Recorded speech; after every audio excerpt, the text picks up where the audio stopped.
Your path to Italian medical school. Welcome to Meditaliano, where dreams become reality. Welcome to the Ultimate Carbohydrates Masterclass. Today, we explore carbohydrates, the primary fuel source and structural backbone of the biological world. Carbs, sugars, bread, pasta. The stuff that gives us instant energy, right? Exactly. Chemically, they are polyhydroxy-aldehydes or ketones. Their general formula perfectly reflects their name, hydrated carbon. For every carbon atom, there is typically one equivalent of water. Hence, CnH2ON. Let's break them down. The simplest units are monosaccharides. We classify them by their carbon count. Trioses have 3 carbons, pentoses have 5, and hexoses have 6. Hexoses are our main focus for energy metabolism. Pentoses like ribose and deoxyribose in DNA, right? And hexoses are glucose and fructose. Brilliant. Now, even if they have the same formula like glucose and fructose, their structure differs. This is isomerism. Glucose is an aldose, meaning its carbonyl group is at the very end of the chain. Fructose is a ketose, with the carbonyl in the middle. In an aqueous environment like our blood, these chains are unstable. They fold and react with themselves to form rings. When the ring closes, carbon 1 becomes a new chiral center, called the anomeric carbon. This creates 2 distinct versions of glucose. Alpha and beta. I remember this. It depends on which way the O group points. Precisely. If the hydroxyl group points down, it is alpha glucose. If it points up, it is beta glucose. To build larger carbohydrates, we must join monosaccharides together through condensation reactions. By removing a molecule of water, an oxygen bridge is formed. This covalent linkage is the glycosidic bond. So joining 2 makes a disaccharide, like maltose, sucrose, and lactose.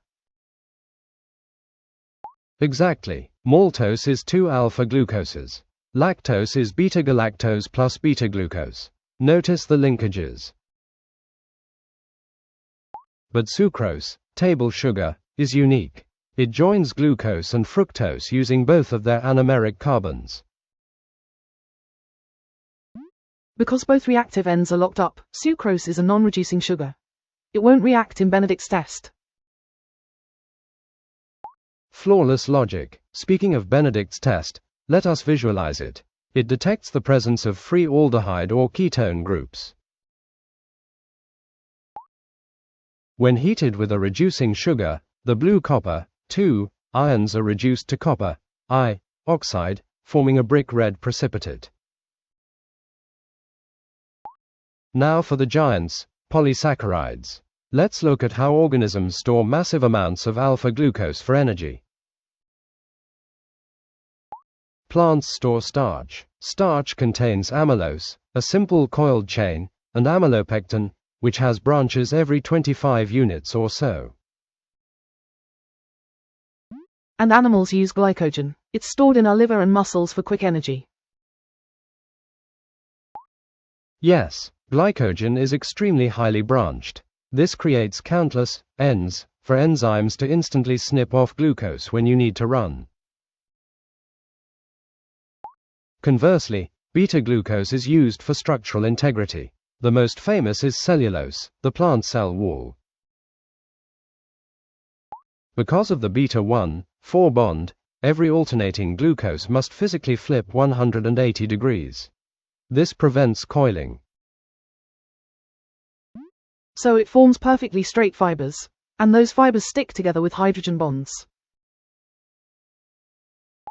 Exactly. This creates microfibrils of immense tensile strength. Similarly, fungi and insects use chitin, a modified beta polymer. Finally, we must connect this to medicine. Carbohydrate metabolism is heavily regulated by insulin. In diabetes mellitus, this regulation fails. Type 1 is an autoimmune lack of insulin. Type 2 is cellular resistance to insulin. And lactose intolerance is when people lose the lactase enzyme, so they can't break the beta-1,4 bond in milk. Precisely, the undigested lactose ferments in the gut, causing severe distress. You have absorbed the entirety of carbohydrate biochemistry. Prepare yourself. The ultimate 10-question quiz begins now. Question 1.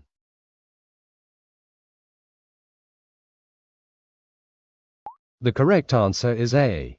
The ratio of carbon to water is 1:1, hence, hydrated carbon.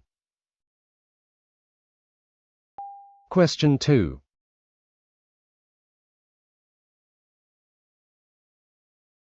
Correct answer is B. Glucose is an aldose, while fructose is a ketose structural isomer. Question 3.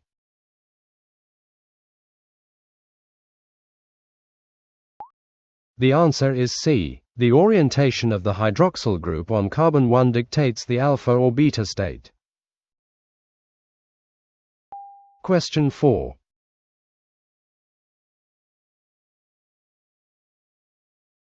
A is correct. Maltose is formed strictly from 2 alpha-glucose monomers. Question 5.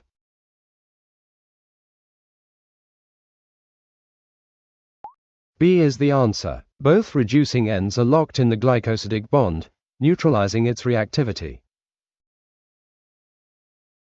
Question 6.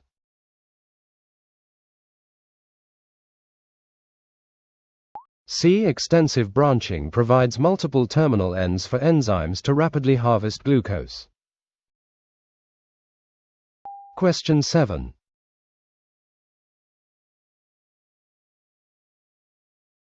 A is correct. The alternating 180-degree flip allows cellulose to form rigid, cross-linked linear fibers.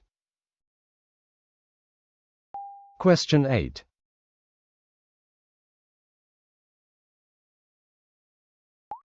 B. Iodine molecules insert themselves into the amylose helix, causing a profound blue-black color shift. Question 9.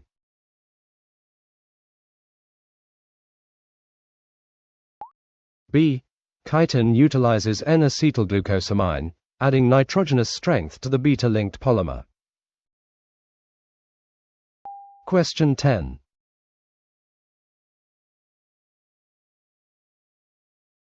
C is correct. Type 1 diabetes is characterized by the autoimmune destruction of insulin-producing cells. Outstanding performance. You have conquered carbohydrate biochemistry.